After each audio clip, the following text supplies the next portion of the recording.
So the video I just showed you was produced with a different program called Camtasia. And if you want to kind of step up your webcasting or screencasting game, it's really kind of the way to go. And I'm going to open up a project that I worked on recently and show you some of the things that you can do with this program. Down at the bottom of the page, you have kind of your editing panel. This is where you move things in and out of tracks. So I have my first track is the just the raw footage that I shot with my PowerPoint where I recorded my audio. And then I can schedule in pop-ups with call-outs or with things like images. And I'm just going to move my cursor along. You can see here I had an image pop up. As it moves through, we have another image that pops up. I have a call out, a second call out, and then it fades through. All these things can be timed perfectly however you want and completely controlled through a really simple drag and drop. If I wanted to, I could move this this image, put it in later, put it in earlier. You can make those changes very easily. All these little things you see here are all images or callouts that I've added after I recorded my PowerPoint with the drawings on the slides and the narration. Basically, as I'm going through and listening to it and editing, I get ideas for other things I want to put in. And it really allows you to be creative. Up here in track 5, I have my background music.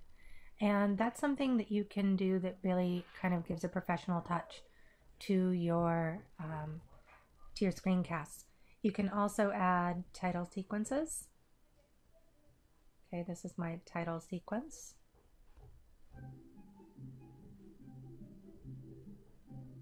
Pretty simple. Okay.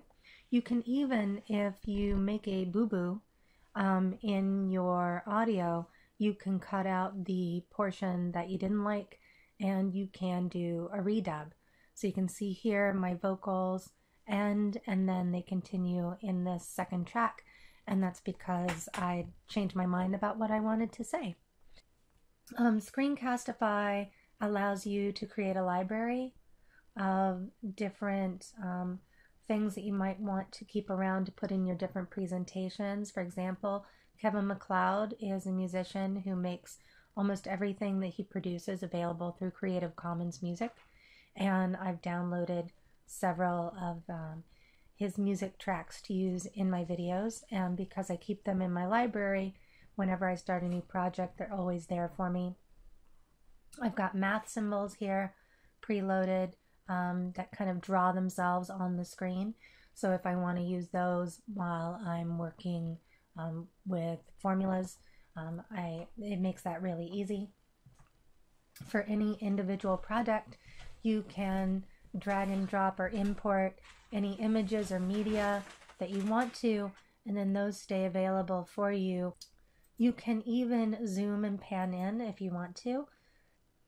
If I wanted to zoom in, say on this drawing that I'm doing, okay, I could drag this, bring it down, and it will focus on that until I tell it to stop. So once I'm finished drawing that, I can put in a break and it will go back to normal at that point. So I can show you what that looks like when it zooms in. Hard to get from up here. So down there, you're going to have to decrease the amount of energy in that system. Now that energy, so you can see it can just add emphasis to your presentation. It's a really handy tool to have. So the possibilities are really kind of unlimited with Camtasia. I like it a lot better because of the flexibility of the back end. But when you're just starting out, using Screencastify is really a nice, simple entry point.